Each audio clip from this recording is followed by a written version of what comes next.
Hi, I'm Dr. Corey Maas, and I am a practicing facial plastic surgeon in San Francisco and an associate clinical professor at the University of California, San Francisco, where I served on the full-time faculty for 12 years. I wanted to describe an article that we just published in last month's issue of the Aesthetic Surgery Journal, wherein a group of investigators, including myself, looked at escalating doses of botulinum toxin, serotype A, which is the predominant of the four products that are commercially available currently. There's Botox, Dysport, Xeomin, and Jeuveau, or I'm going to call them the Botoxins. But the real explosion took off in 2002, some 10 years later, when the cosmetic approval for Botox was given, and all of the proteins that we're using that are commercially available work in the same way. After injection, they block the signal between the nerve ending and the muscle, and the body has ways of getting around that blockade. So after 3 or 4 months, with the average dosing, the muscle function returns. Now, what was interesting in the beginning of this, when we started doing the treatments, there were people that were what I would call now hyper diluting it, putting in 10 cc's of diluent or saline, salt water, in the small amount of powder of 100 units, and doing the same dosing strategies in terms of volume and saying, I got the same results that you guys do, and I'm using a fraction of the actual units. And that turned out to be true, but only for a few weeks.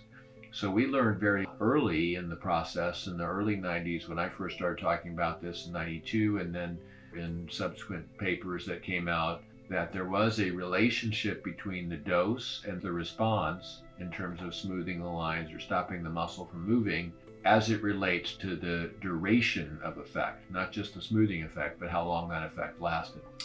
So in our recent study, we tried to answer another question, which was the opposite of what Dr. Fulton did in the early, really low dose studies, where he said it worked anyway, but it ended up only working for a couple weeks. And that was to test some of the higher end of the scale. And we may not have even tested the highest of it, because we know in neurology, for example, that they commonly use 12 or 1500 units in a patient that has spasticity disorders, where we might use in an average patient 40 or 50 units in the face. So in our study, we divided it into groups, and we had a control group that got the normal 20 unit dose, and then we had an intermediate dose of 60 units, and there's a reason why we didn't pick 50, but we'll set that for another time.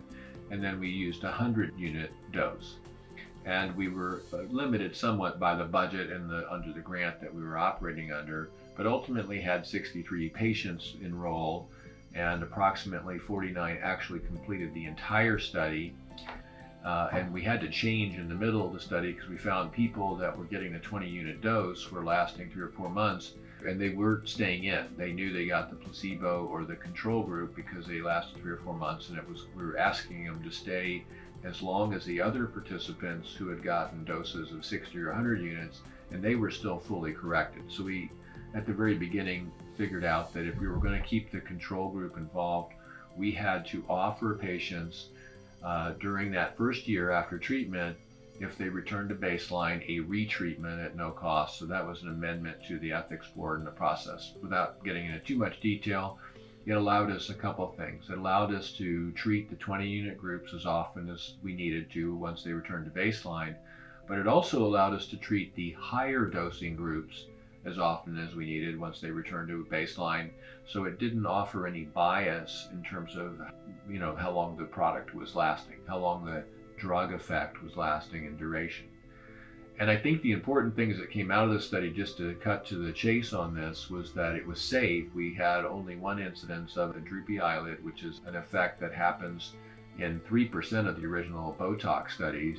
We probably did 150, 160 treatments total, and we had only one case of eyelid ptosis, droopiness, which goes away. And so it was much less than the original Botox study. But most importantly, we found that if patients got 60 units, or the median duration was 180 days, and at 100 unit dosing, the median duration of effect was 270 days, or 9 months. And we did have patients that extended out well beyond a year with a single treatment. And the reason I bring this study up, and I think it's very important for the future, is that really the biggest single complaint or concern or request that I get from my patients is, can't you make this stuff last longer so that we don't have to come in every 3 months or 4 months and get a retreatment? And our average return patient is 4 months for this, but some try to stretch it out to 6. And so the way I looked at it is, if we can get something that lasts for at least 6 months on average, that would probably satisfy almost all patients. But if we got something that lasted a year, it would be even better. And it turns out that in the 100 unit group, again, the median duration was 9 months, but there was a range. It was quite a big spread. And so if we had higher numbers and a larger scale study, we would probably be able to narrow these down a little bit.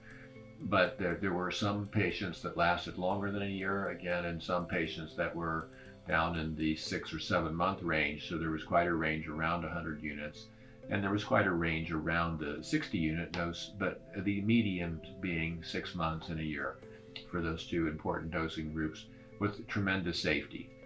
So my conclusion about this is that as we go forward in the coming year, there are opportunities for these companies to do a lot of work in maybe having a syringe that was preloaded in 2 chambers with the protein and a diluent, just normal saline. And when the plunger is screwed together, the 2 mix, and then we have 100 units in literally 0.2 or 0.25 mils, which is a very tiny amount of diluent, and we have 100 units in that small of amount, or we could say 50 units.